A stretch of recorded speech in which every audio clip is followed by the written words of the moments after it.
here's Brody Brazil.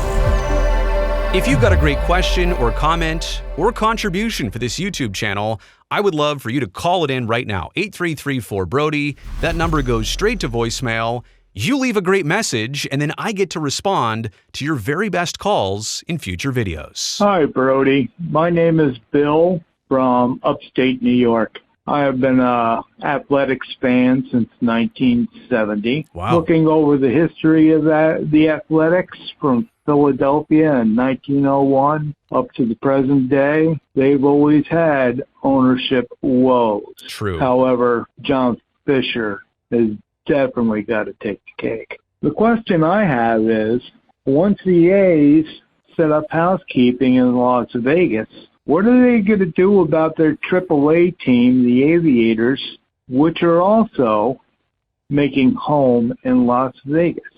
For the life of me, I cannot think of any major league team that shares a city with a AAA team. Correct. Now, sending the Aviators to be on the East Bay as their new home, I believe that would only be rubbing salt in the wound. True. And it would definitely be adding insult to injury. Very true. So, getting back to my original question, where will the Athletics AAA team finally end up?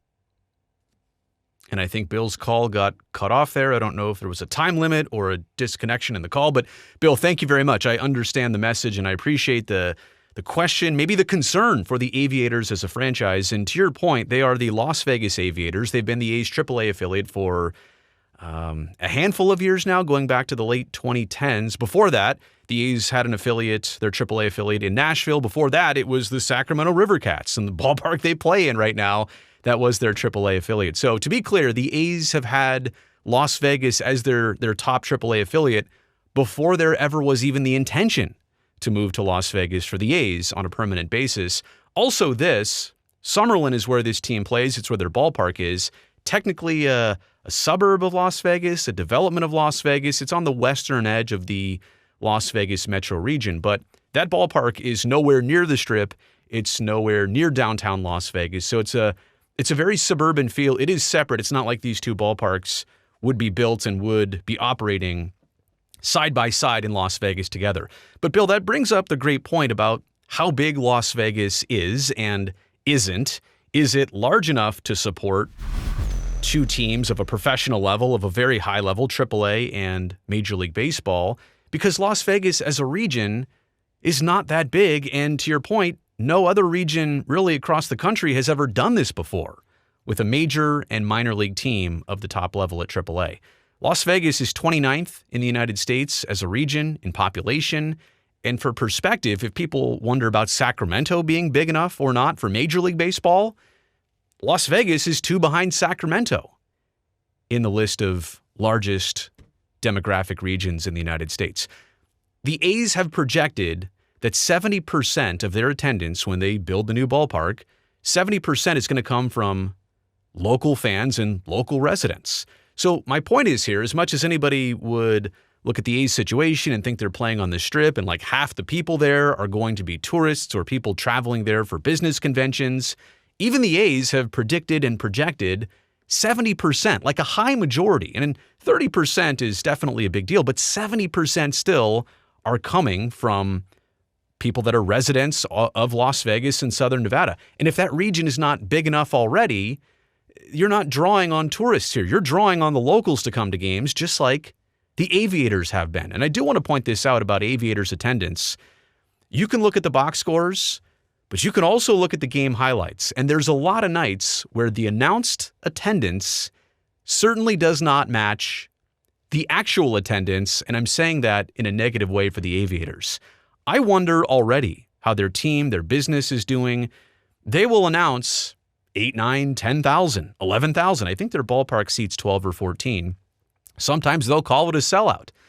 And that's fine. You see that in print somewhere, but then you go back and watch the video highlights of a game and it's the 5th inning and somebody hits it to right center field and it's a triple and they show the hero shot of the player at third base and behind it are the stands where it might be 20% full. And if you do that math, you're thinking that's not 9,000 people. There's no way that could be 9,000 people. So I already don't know, before the A's even arrive, I don't know how the Aviators are doing here as a business and popularity and attendance. And look, it might come down to a lot more than that. Sponsorship revenue, and maybe the Las Vegas Tourism Board kicks in a bunch of money. I know that's why they sponsor the stadium. So maybe they don't need all that attendance, but I'm just telling you already, there is kind of an attendance thing going on with the Aviators. We'll see how that plays in. But then once the A's arrive, it's a totally different set of circumstances here, because let's say the team, the Oakland team, Sacramento team, arrives in Las Vegas in 2028.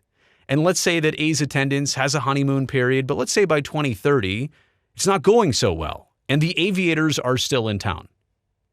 Don't you think the A's are going to do anything and everything they can to try and get the Aviators to leave, to entice them to go somewhere else? And let's make this very important distinction. The Aviators are an affiliate of the Athletics. And this is a unique situation, because if this were an affiliate of a different team, that other team would probably take a lot more exception to a major league team moving into their minor league team's market. This is the A's own affiliate, but affiliates change, and the Las Vegas Aviators are not owned by the Oakland Athletics. They're owned by a subsidiary of the Howard Hughes Company. That's why they're called the Aviators. So this is a partnership, but it's also not owned by the same entity at the top. So don't think that the A's wouldn't either break off their affiliate or their connection with the affiliate, or try and get them to move out of town so that they can maximize attendance and try and take away anything that the Aviators are doing. What if the Aviators, and this is crazy, right?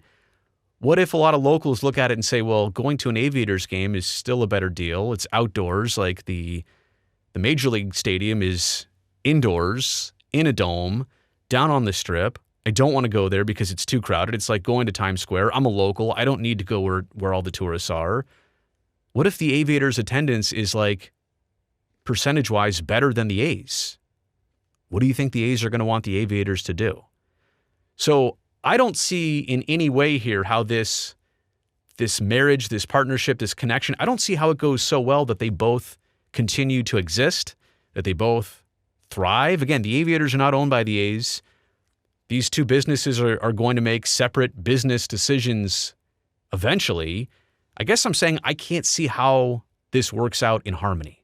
I really can't. And that, look, you can question my motives in saying that. I'm just trying to be realistic here, because it's never happened before, let alone this is not happening in Los Angeles or New York or Chicago or a major North American sports market. This is happening in a very small North American market. They're going to just try and shove everything in the bucket as much as they can and just see how it works and see how it shakes out. And I don't have any personal consideration or care for the Aviators. There's no real sentimental reason why I care about their existence, other than to point out it's probably not for long in Summerlin or Las Vegas. If the A's do really well, or if the A's don't do really well, it's a hard scenario for the Aviators to navigate. Let me know what you think about that in the comment section below. Am I right? Am I wrong? Do I have some of this spot on? Let me know. Also, thumbs up down there helps me, the video, and the channel. And don't forget to subscribe, because you know I would love to see you back here next time.